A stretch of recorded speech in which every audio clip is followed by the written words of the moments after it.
Governor Jared Polis, Senator John Hickenlooper, thank you for your time today. I appreciate it. Sure. So 10 years ago, you were Representative Polis representing this area in the U.S. House. You were Governor Hickenlooper at the time. Senator, when you think back on 10 years ago, is there a specific moment or memory that's still fresh in your mind? Yeah, I mean, there was so much that happened so fast. And, you know, we had droughts and wildfires, and that first rain. Monday it rained a little bit, Tuesday it rained a little more, Wednesday it started raining. We were all so happy. And then the next thing you know, there's the worst flooding, the worst nightmare we could ever imagine. I just had a hip operation because my staff had promised me that September was the 1 month where there was never a disaster. So I was safe after all the shootings and wildfires we had. And sure enough, so the flood came. So I remember being in a helicopter and going over the rooftops of the houses and seeing people on the flat roofs of their homes stranded because the flood waters were still around them on Saturday and Sunday. Governor, is there something that's still fresh in your mind as you think back to 10 years ago? Well, yeah, you know what, I remember going up with John, who really rose to the occasion as governor, then Senator Cory Gardner, and our helicopter actually landed and picked up some survivors that were screaming for help. Basically, the highways had washed out, the roads had washed out. These people had been there, I think at that point, for about 3 days because you couldn't fly for the first couple of days because there was heavy rain. Finally, the rain stopped, and we combined recon with rescue missions.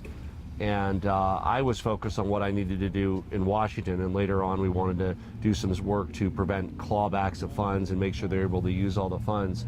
But the first priority for the first few days, just supporting the first responders and getting everybody out.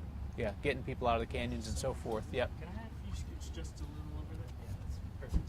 Oh, good. Thank you. Sorry about that. Senator Hickenlooper, when you look at the recovery and the rebuilding effort, is there something that you think that we did particularly well in this instance? And in retrospect, is there anything that you think we should have done differently? Well, you know, Governor Shumlin from Vermont had called me 2 days after the flood and just said, you know, we had the same thing 3 years ago. And the one thing, you can't go back and tell people you're going to build back what they had. You got to tell them you're going to build it back, but it's got to be better, or else they've lost too much. And so we built back better long before Joe Biden ever said it. Shumlin should get credit for that. We built back with a sense of resilience, and we kind of laid out a framework, but I've got to really give a tremendous credit to Governor Polis' team that came in and kept that priority that everything we're going to do is be getting ready for the next flood, because there's going to be one at some point. How do we build back in such a way that we're better prepared for the next wildfire, the next flood? Is that truly possible, Governor, when you're looking at a situation like a 500-year flood? Have we built a more resilient floodplain and infrastructure, and can even the best preparations deal with an event like that again? So what we've changed systemically in the governor's office, the state agencies, is rather than deal with each disaster separately, each one needs an appropriate response, is we up the bar on creating a general resiliency and disaster effort. So we have people that are focused on preparing for fire, flood, tornado, you name it, year round, that are then able to jump when something occurs. There's more and more of these climate-related issues, whether it's going to be another flood or another bad fire year. 2020, which was my second year as governor, we had the 3 largest fires in the entire history of the state of Colorado, all in 1 year. So these floods were, you said 500-year floods, maybe now they're 50-year floods or 20-year floods. We don't know, but we need to be ready for what comes next and make sure we build back in a sensible way to reduce that risk going forward. How do you have the conversation with folks about the impacts of climate change on these disasters without making it feel like you're taking something that unites the community and inserting a political issue or something where people feel divided sometimes? I think you just have to focus on the science, and you know, the chances of this all being a coincidence with the largest fires, the biggest floods all over a few years. We've had drought for 9 of the last 10 years. You know, I think when you get to the solutions, there can be a vibrant political debate, and that's totally fine. But when you're talking about keeping people safe and make sure we're building in a sensible way, fire defense perimeters, a sensible way against floods, we need more water efficiency because of drought. The Colorado River has a lot less water than it used to. These are just simple facts. They're hard to argue. I think we need to focus on those real proactive solutions around how we can better prepare for the future. Senator Hickenlooper, I'd like to hear from you on that same issue of how do we make the connection between worsening fires, worsening floods, the impact of climate on our day-to-day lives? I don't think it's that big a question anymore. I don't think there are more than a dozen people in the Senate who disagree that climate change is causing these extreme weather events. And there is disagreement, as Governor Polis said. There's disagreement about what the solutions are, what should our priority be, where do we spend the money.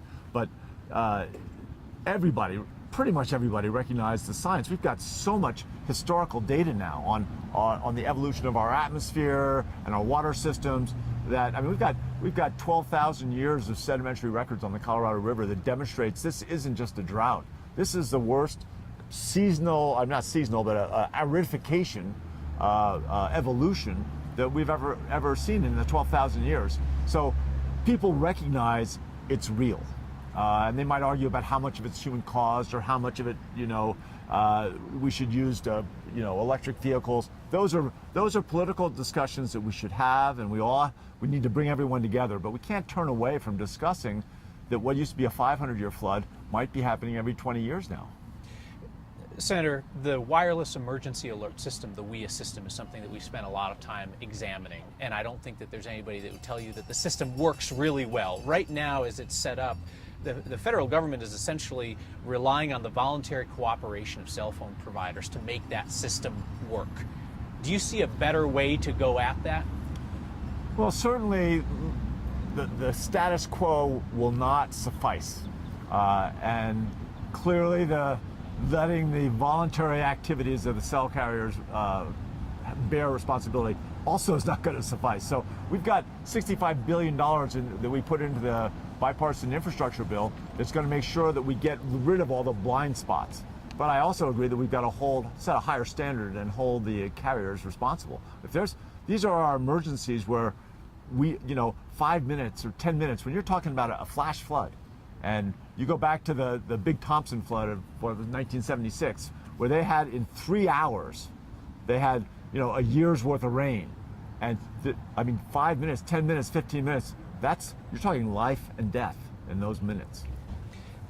Governor, if we could wrap up with a look ahead to what you think might be done to better, not disaster-proof the state, but to build that resilience, to reduce some of the risk.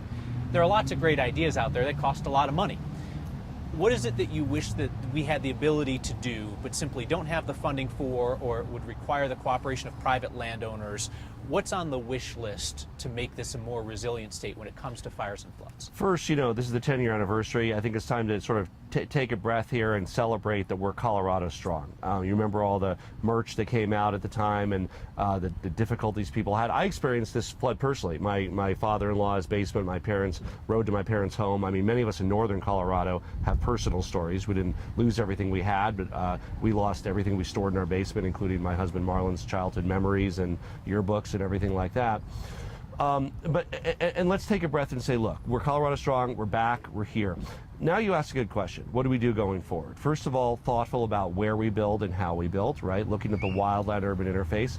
In our state, floods are a risk, fires are an even bigger risk. And so we want to make sure we're thoughtful about building defense perimeters around areas where people live. And so we've employed the Youth Conservation Corps through AmeriCorps, so that's partially federally funded, state administered. We're active in taking down what they call fuel, but that basically means trees and bushes in and around where homes are. We're looking at building codes and the wildland-urban interface.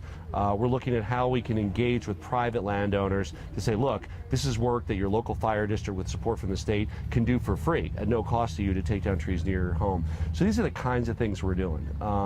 There's insurance reforms that are happening, some of that because of the Marshall Fire, some of that because of the floods here in Lyons in northern Colorado, to be more friendly to homeowners that have been damaged or lost everything they have. So I think we've taken that learning very seriously. Some of it's translated into action that's already reached my desk, and there's more work ahead. Governor Polis, Senator Hickenlooper, thank you both for your time. Appreciate it. You bet.